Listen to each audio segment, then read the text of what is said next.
as she will be presenting on digital citizenship. And so please give her your utmost attention. Hey guys, how you doing? Good. I love coming to Central City. I kind of feel like I'm coming, to old home. Like seniors, is this the third time I've talked to you? Yeah. I think you were in 7th grade the first time, is that right?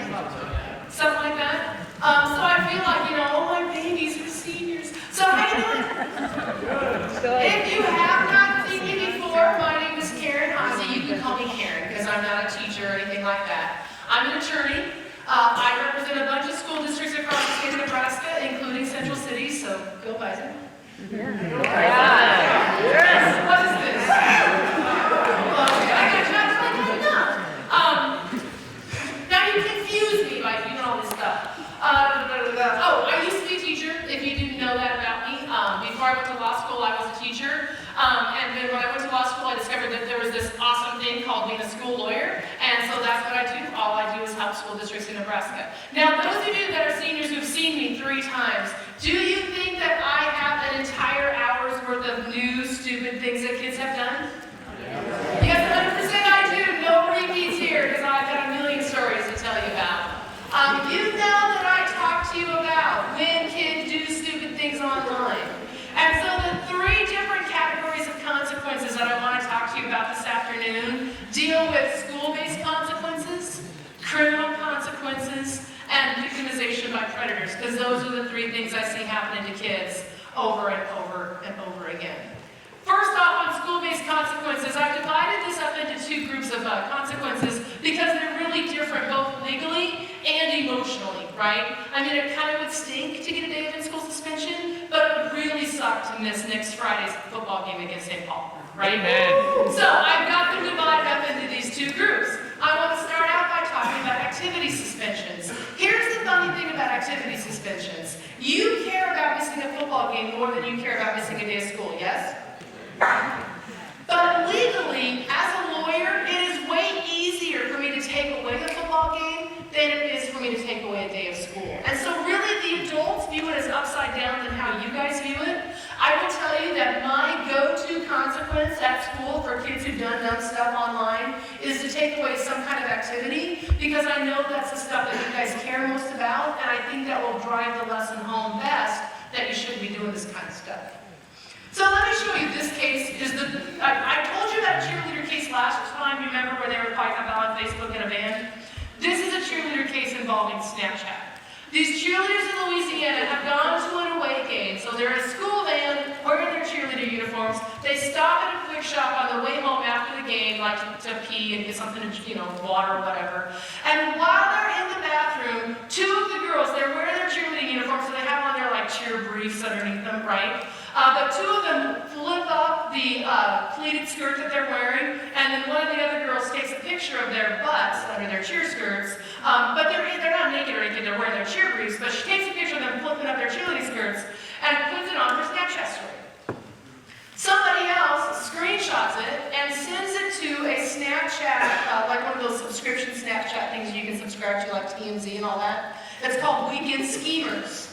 Weekend Schemers, this is what the judge says. And think about it, this judge is probably like a 70-year-old white dude, right? So he doesn't understand half of this stuff. He says, Weekend Schemers maintains a Snapchat account that posts pictures provided by third parties and bills itself as the authority on college life, partying, and most importantly, scheming. Many of the photographs featured on Weekend Schemers' Snapchat account depict young women exposing their butts. Okay? So somebody takes a screenshot of these 2 cheerleaders showing their butts with their cheer briefs on, sends it to Weekend Schemers. Weekend Schemers posts it on their little story that people can subscribe to, and the school finds out about it. Can the cheerleaders get in trouble for this? Big yes. School finds out. School gives the girl 3 days of in-school suspension. Does she really care about that? No, she really doesn't, right? Okay, whatever. I'll just sleep in the in-school suspension room. I don't care. They also kicked her off the cheer squad. Does she care about that? Yeah. She cares about that a lot. She's a junior. This happened during basketball season. Is there a real active cheerleading presence during track season? No. So she's sort of ticked off that she misses the tail end of basketball, but that's kind of the end of cheer as far as how the school does it. When she gets really fired up is when they tell her she can't even try out to be a cheerleader for her senior year.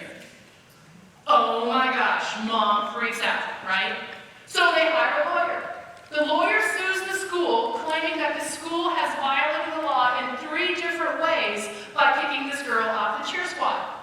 First they said, the student handbook says that cheerleaders are held to a higher level of behavior than like football players. Because, you know, what can you expect from football players, right?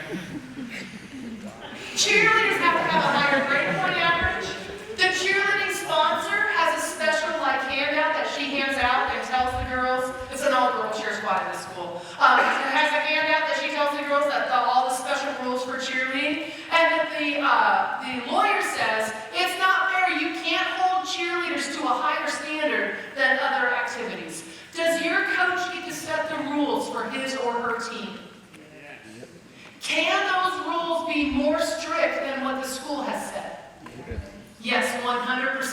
That's what the court said. The court said it's true that the handbook holds cheerleaders to a higher standard, and it's true that the cheer sponsor had more rules than the volleyball coach or somebody else, but that doesn't matter. As long as everybody knows what the rules are and they're enforced, then the school can do whatever it wants. Secondly, the mom and dad sued and said, hey, she's got a First Amendment right. This is free expression, man. She has a First Amendment right to free expression. Do you have a First Amendment right to free expression at school? Yes. Mr. McDivitt is like, darn it, don't tell him that. But no, it's true, you do, right? You have First Amendment rights at school. For example, can you respectfully, politely, in the lunchroom tell someone, I think Donald Trump is the greatest president of all time? Can you say that? And can you respectfully, politely, and in the lunchroom say, I'm sorry, I disagree with you, I think he's horrible? Do you have the right to say those 2 things? Yes. Even at school. Even at school, that's exactly right. You do have First Amendment rights even as high school students. Does that mean you have the First Amendment right to stand up during math class and say, make America great again, baby? No. Does it mean that you have a right to stand up and say, resist Trump during algebra class? No, because the school can limit the things that you say when you are at a school activity or in class. Yeah? So now, does the First Amendment give a girl the right to take a picture of her butt when she's wearing bikini briefs? Does she have the right to do that under the First Amendment?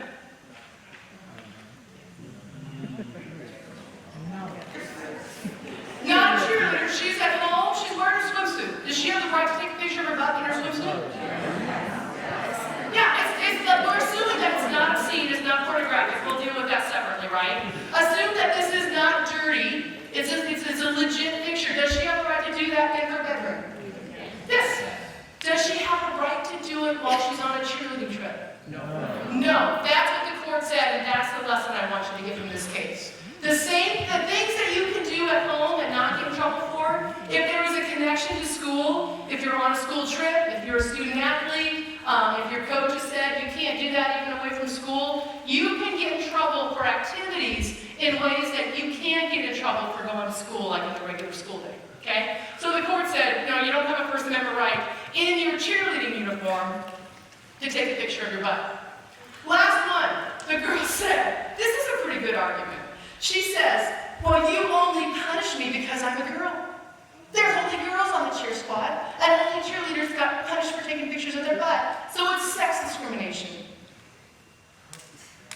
What do you think what's the school's argument back in opposition to that? That's right, no guy took a picture of his butt, right? And if you did take a picture of your butt and you were a guy, would you get in trouble? If you're a cheerleader, you would. Exactly right. And so the court said it's not sex discrimination, it's just that that's what the rules are. The student was not excluded from participating in cheerleading because she was a female student. She was removed from the team because she posed for a photograph raising her cheerleading skirts, and that photo was posted on the internet. Okay? So this is a fabulous case just decided this past May. Really makes the point that you can be held to a higher standard as a student involved in activities than the school can hold you to if you're just a student that just comes to school and doesn't do anything else. Every year this comes up, and so I might have talked to you seniors about this when you were 7th graders, but I don't think I talked to middle schoolers about it when it happened. So, but I always want to talk, this came up last year several times, so I want to talk about this case. This is a case where a student is in, what is the, we have National Honor Society here, right? Yeah. So they have, this is the equivalent of National Honor Society, only they call it Heroes and Cool Kids, which is the dumbest name ever, yes? Yeah. I know. So, but to be in National Honor Society, they said you have to be a leader, you have to have good moral character, you can't consume alcohol or break the rules, right? That's what it took to be in Heroes and Cool Kids. This girl, there's a picture of her on the internet, and the way the judge describes this picture is hilarious to me. It says, the student is standing in front of a table upon which there are arrayed a variety of red plastic cups. The student is holding in her hand a ping pong ball, and behind her there are various packages of alcoholic liquor. The girl is playing beer pong in this picture, okay? A parent sees this picture and emails the picture to the principal. Principal gives the girl notice that he's going to kick her out of National Honor Society because she's been drinking. Girl sues the school and the parents who sent the picture, and the girl says, you cannot prove I was drinking because you can't prove what was in the cups, and you can't even prove I drank what was in those cups, even if you could prove what was in it. See how that works? Yeah. This comes up every year in Nebraska. I had one person miss state track after they qualified for state track. We pulled them off the bus and said they couldn't go because of this exact problem, right? Here's what the court says, and this is what the Nebraska courts say too. If you appear in a picture that seems to establish that you are consuming alcohol, the school is entitled to assume that you are in fact drinking. Then the burden shifts to you to prove that you're not drinking. All right? How would this girl prove that she wasn't drinking? If any of the containers are not open, but how can she prove that when the picture's been taken and it's all long gone?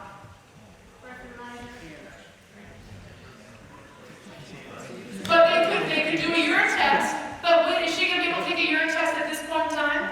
No, because her body's metabolized whatever alcohol she drank. What about witnesses? What if other people from the party say she wasn't drinking? Is that going to be helpful? No, because they're all hammered too, right? Unless they're not, right? Well, you have to make up. You were going to say something?